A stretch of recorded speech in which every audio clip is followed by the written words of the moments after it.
be occasions where he won't win. Um, and it might even be the case where there could be a season where he's completely out of it Yeah. and Red Bull just make a mistake. So I think that even more tests Max as a driver, uh, and puts him more or less to the position of being a greatest of all time debate, but being able to be talked about in that debate. I So understand your argument there, yeah, like, you don't know what's going to happen, but quite a few of the races that he's lost the past few years have been through no fault of his own. They've been through mechanical issues, for example, Australia 2 years ago now, and obviously Australia this year as well. But that's the point, you have to have something to actually happen to him for him to fail. yeah, He never underperforms, um, apart from at Singapore, that is. Um, but you could sort of argue the same thing about Lewis Hamilton, right? He's had a couple down years. He hasn't got a podium so far. He's got 10 points from 4 races. I don't think that's ever happened, probably not since his first year at McLaren.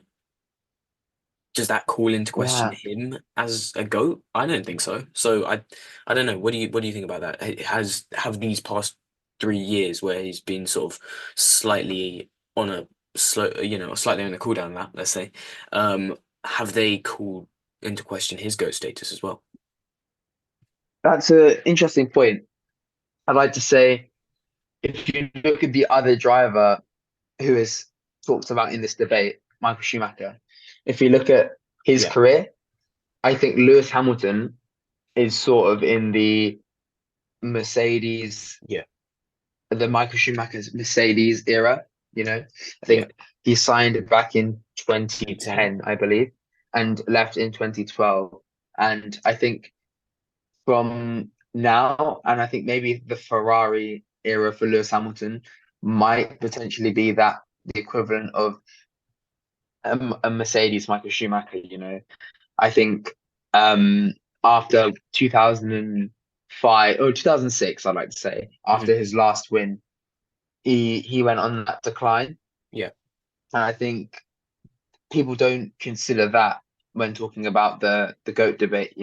So I don't think people would be considering Lewis Hamilton's recent performances in terms of this debate. I think it's his prime, um, and most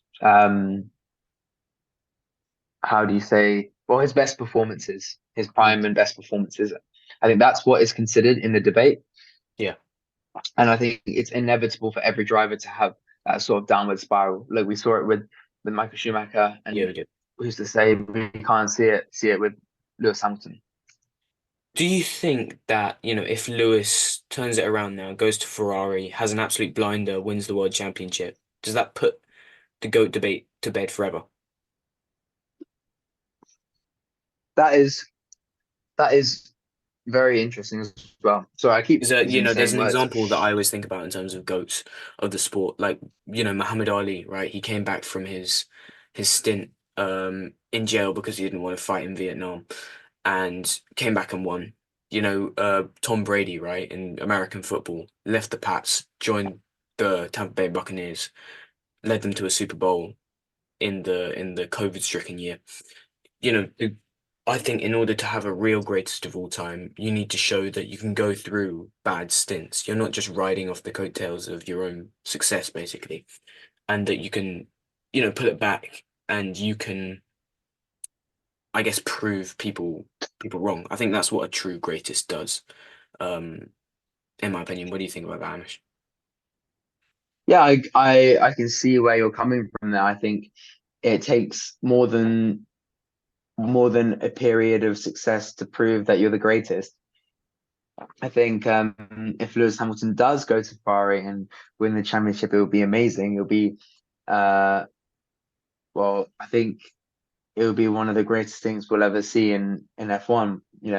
Um, a driver who has been Ferrari's number one rival in this sort of era in the last 15 years, and now we see him winning with them. That's such a brilliant turnaround. Um, and I think it's an event that would definitely alter the GOAT debate. Yeah. And I think potentially it could end it could end the debate if this was to happen, Yeah, I think. I think a combination of that and, I'm a Ferrari fan, right? But I harbor, I sort of have a level of um disdain for Michael Schumacher in terms of people thinking that he is the greatest because, something that I really object to in the sport of F1 is not being a sports person. And, I think for all that Michael was a great driver, he was also a ruddy cheat. He tried to run Jacques Villeneuve out of the I believe it was the 1999 Grand Prix, I think it was. Oh no, it must be 97, wasn't it? Well, he tried to knock, 97. yeah, 97. So he tried to knock Jacques Villeneuve out of uh championship contention in 1997. I think I believe might have been 2010 or 2011 when he cheated his way to a pole position.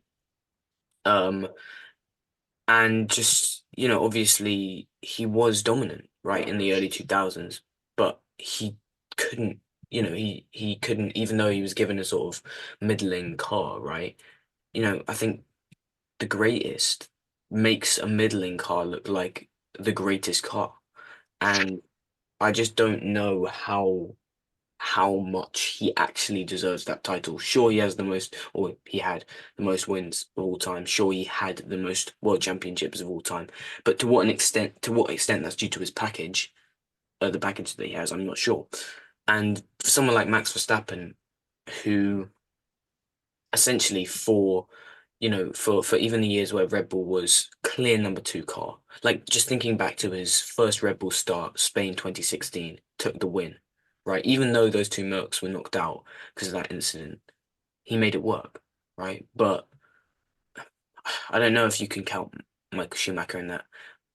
Obviously, he's a category above. I think obviously, you've got Lewis Hamilton, you've got Michael Schumacher, you've got Ayrton Senna.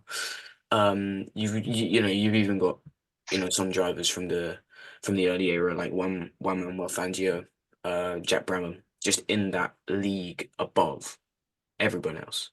But just in terms of just in terms of the human element of it, I don't know. I don't know if I would give Michael that. And so I'm erring on the side of Lewis Hamilton. And I think that if Max Verstappen can, you know, manage to pull out seven in a row or something crazy like that, then is seriously in contention. Yeah. And with that, we're out of time, unfortunately, this week.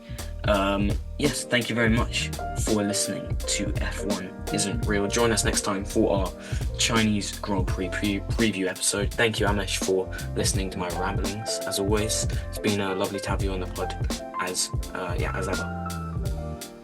Thank you, Ben. Thanks, man.